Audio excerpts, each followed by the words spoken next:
I spoke with Republican Senator Ted Budd of North Carolina earlier today to discuss the war and the mid-decade redistricting that President Donald Trump has pushed forward.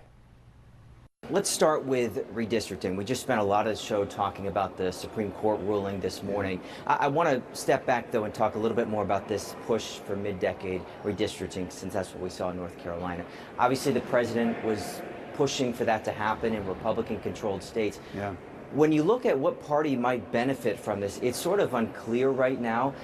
Do you think the president was right to still make that push to do this mid-decade redistricting? I think the push is so that it represents the people, and that's the ultimate goal. And if you look at states like Massachusetts, which is 40% Republican, but zero Republican in their legislature, or coming here to D.C. So I think that's the goal, is to make it represent the folks back home. When it comes to North Carolina, I want to leave this up where it actually belongs by the U.S. Constitution, and that's to those in the state legislature. Yeah, I mean, because there are obviously examples of where the political gerrymandering is bright blue in many states, but it's also bright red in many other states, including North Carolina. Are you ready to sign on to legislation to get rid of this gerrymandering and put it in the hands of independent redistricting commissions? Look, even independent, it's a misnomer, I think, because they're not actually independent. We've seen that before. We've seen people, oh, you could just put it into an algorithm, but who's designing the algorithm? I think you need real people that are elected. I think the way the Constitution was designed to actually let it be reflective of the state representatives, I think that's what we need to do. There were examples. I mean, Virginia did independent redistricting, and it was pretty well praised for there was a pretty even split of members for a pretty even split state.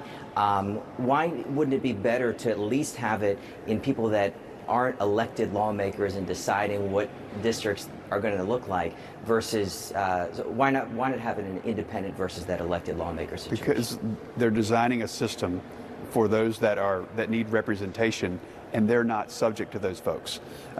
They're independent, but to whom? But actually, they're beholden to somebody. They're beholden to an ideology. No one's actually neutral. I'd rather it be more transparent, and just like the Constitution would say, that it should be designed by the state legislatures. And should it be in the hands of the state legislatures or in the hands of the voters, like we saw in Virginia a few weeks ago? Well, the voters elect those in the state legislature. I think it's not a pure democracy. It's a representative, or it's a republic. So we throw around the term democracy, but truly we are a republic. That means we send folks to represent us. I think it sends, it's like a shock absorber on the system, the way that our founding fathers designed it. I think we need to allow that to continue to happen. And they said we should let the people decide who goes to the state capitals, and those at the state capitals elected by the people should design this system of districts. All right, let me pivot to the situation in Iran. It's been 60 days this week since the U.S. invaded the country. There is no clear timeline right now for how much longer this could be and what the end mark looks like. Are you ready to sign on to a war powers resolution that would give Congress more power in the decision making? My goal is to give the Commander-in-Chief everything that he needs to bring this to a swift and decisive and permanent conclusion. What you don't want to have to do is go back in again. I think what they did with Midnight Hammer back last summer was absolutely phenomenal, but they were very smart. They kept their eye on the prize, and they said, let's watch them, because what didn't happen while they destroyed the nuclear facilities at Isfahan and Fordow, it did not destroy the nuclear ambitions of Iran, and that's what we have to get after.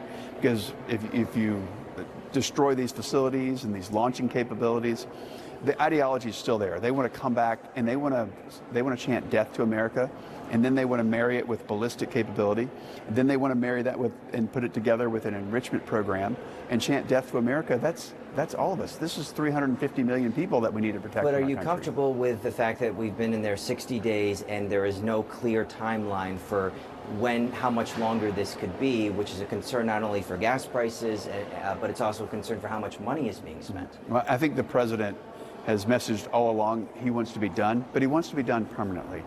He could have everybody come home tomorrow if he wanted to, but I think that's very foolish because it's not finished, and then it's going to be a nuclear Iran in a few years, and we cannot have that for the world and for us. Our first concern, the president's first concern, is the United States, and if we make it safer for us, we're going to make it safer for everybody else. But I will also say at the point of 60 days, he has an additional 30 days. So we're going to be watching and seeing We're going to be, I'm in the Armed Services Committee, I'm on the Intelligence Committee. We're going to be evaluating this, and eventually it needs to go before Congress. But right now, he's got at least another, he's got another at least 30 days on this. Okay, is there a point where you would say Congress should step in here in a war powers resolution? Well, I would just say, let's hurry up over these next 30 days and do the best that we can and be decisive and have a conclusion. And look, I'm supportive of bringing an end. This didn't just start 60 days ago. This started 47 years ago when Iran, the radicals took over Iran. They don't represent the 93 million people there. So it's a small group that has tremendous power, not just over the 93 million people, but the whole region. And they've been nothing but a malignant force in the world. Trump administration said today price tag so far is $25 billion. There's concern it might even be higher than that. When you add that onto the fact that the budget request is $441 billion for the Pentagon, that's a 44% increase. Are you comfortable with the high amounts of money that are being devoted right now to the Pentagon? And how are those big increases cutting down the deficit, which is what Republicans ran on? Well, what you want to do is ultimately grow the economy so that you can afford. The goal is to get to about 5% of GDP spent on defense of our country. We're not quite there yet. We need to get at that level. We're encouraging our peers in Europe to do that and our allies around the world to do that. So I would say, let's get there, but make sure that we're being fiscally responsible. Are there programs that need to go away? So that's what we vet on a line-by-line basis on the Armed Services Committee, saying, is this program of record something that needs to go away? Is this archaic? Is this good money after bad? And we want to hold, our job is actually to hold the armed services accountable, but also to give them the resources they need to be successful and to keep us safe. You comfortable with that 44% increase to the budget? I need every line item, and we're going to see what that is, because these are real taxpayer dollars. And for the dollars that are being spent, some of it, that's actually debt. And so what are you spending that on, and how does this impact us in the future? Okay. Senator Ted Budd, appreciate your time. Thank you, sir. Thank you. Yeah.